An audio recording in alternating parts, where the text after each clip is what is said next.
कुछ फूल धूप में अच्छे उगते हैं और कुछ छाया में। याद रखिए, भगवान हमें उस परिस्थिति में रखता है जहाँ हम ज़्यादा अच्छा कर सकें। इसलिए हर परिस्थिति में खुश रहें। हेलो दोस्तों, मेरा नाम डॉक्टर एस के यादव है। आपके लिए एक छोटी सी मंत्रमुग्ध कर देने वाली कहानी। एक सुबह सुहाना मौसम था। ठंडी ठंडी ब्यार चल रही थी। घने बादल हो चले थे। काली काली घटाएं छाई हुई थी और अचानक बिजली कड़की। अचानक उस ऐसी चिंगारी उठी कि पूरे जंगल में आग लग गई। जंगल धू धू कर जलने लगा। पशु पक्षी अपनी जान बचाने के लिए इधर उधर भागने लगे। उसमें एक हिरणी थी जो गर्भवती थी। कुछ ही पलों में वह बच्चा पैदा करना चाह रही थी। उसने एक बढ़िया जगह देखकर उसमें छिपकर बच्चे पैदा करना चाह रही थी। अचानक आग लगी देखकर उसने सोचा, अब यहाँ रुके तो हम भी मरेंगे, हमारे साथ बच्चे भी खत्म हो जाएंगे। इसलिए वो वहाँ से भागने लगी अपने सुरक्षित स्थान देखने के लिए। तो भागते भागते उस जैसे जंगल पार किया तो एक नदी मिली। तो नदी के किनारे रुक गई वो। रुकने के बाद बड़ी शांति से इधर उधर देखा उसने, सही जगह की तलाश की और एक जगह जाकर बैठ गई। बड़ी शांति से मिला, में शांति मिली, सुकून मिला कि आज चलो इस जगह पर आ गए, सुरक्षित अभी हैं। लेकिन उसे एहसास नहीं था कि पीछे एक शिकारी अपना बंदूक लिए उसकी तरफ निशाना किए हुए था। बस उसे मारने वाला ही था कि उसे जैसे ही हिरनी ने आहट सुनी उसे लगा उसके पीछे कुछ है।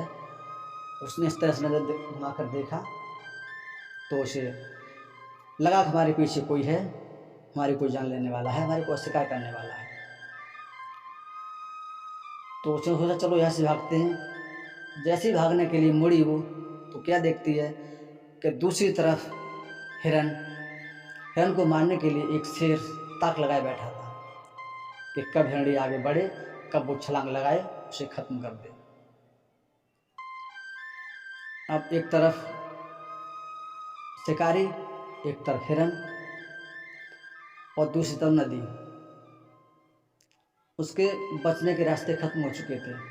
अब उसने कहा अब तो हमें बचाने वाला कोई है ही नहीं। और उधर जंगल में आग लगी हुई थी। तो उसने कहा जब मरना ही है तो भगवान से प्रार्थना की जाए, कब आपको मारना ही है, जब मरना ही है तो साहस से मरा जाए। तो उसने भगवान से अरदास लगाई, मुँह ऊपर किया और कहे भगवान अब तुम आपके ऊपर हैं, आप चाहे बचाई चाहे जिंदा रखिए, अब हमारा कुछ नहीं हो सकता है, हम तो बस खत्म होने ही वाले हैं। अचानक एक चमत्कार हुआ। उस जंगल से ऐसी चिंगारी उठी कि जो बहेलिया बैठा था शिकारी घात लगाए उसकी आंख में चिंगारी गिरी आके। जैसे आंख में गिरी वो हड़ा के उसकी बंदूक चली और वो बंदूक की गोली सीधे शेर के जाकर लगी। शेर वहीं ढेर हो गया। उधर जंगल की आग बुझने वाली थी कि ऊपर से हल्की हल्की बारिश होने लगी, ठंडा मौसम हो गया। हिरनी अपने आराम से वहाँ से निकल गई।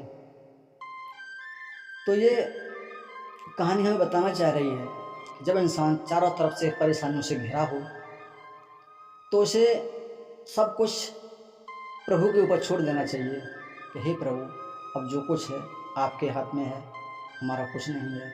अगर इंसान इसी तरह से परेशानियों का सामना जब कर रहा हो, अगर प्रभु को ध्यान रखे या हमेशा उनका ध्यान बनाए रखे तो दुनिया में उसका कोई कुछ बिगाड़ नहीं सकता है। लेकिन इंसान इतना आज घमंडी हो गया है। मैं अपनी बता रहा हूँ, जब मैं किसी संकट में होता हूँ तो मैं सिर्फ भगवान के सहारे अपने आप को छोड़ देता हूँ और मैं समझता हूँ कि मैं कभी इस कंडीशन में उदास नहीं हुआ हूँ। इसलिए मैं चाह रहा हूँ कि आप लोग भी कुछ इस तरह से लोगों के साथ व्यवहार करें, कुछ इस तरह से अपने आप को जिएं जो कि दूसरे आपसे कुछ सलाह लें, कुछ आपके बारे में कहें वास्तव में ये कुछ अच्छा कर रहा है। खुद के लिए नहीं जीना चाहिए, जब तक समय निकाल कर दूसरों के लिए भी समय देना चाहिए। अपने परिवार की खुशियों के साथ, अपनी खुशियों के साथ और अपने चाहने वालों की खुशी के साथ मैं लास्ट में यही कहना चाहूँगा कि काम इतनी शांति से करो कि सफलता शोर मचा दे। उसके बाद कुछ कमाल करो ऐसा कि दुनिया बनना चाहे आपके जैसा।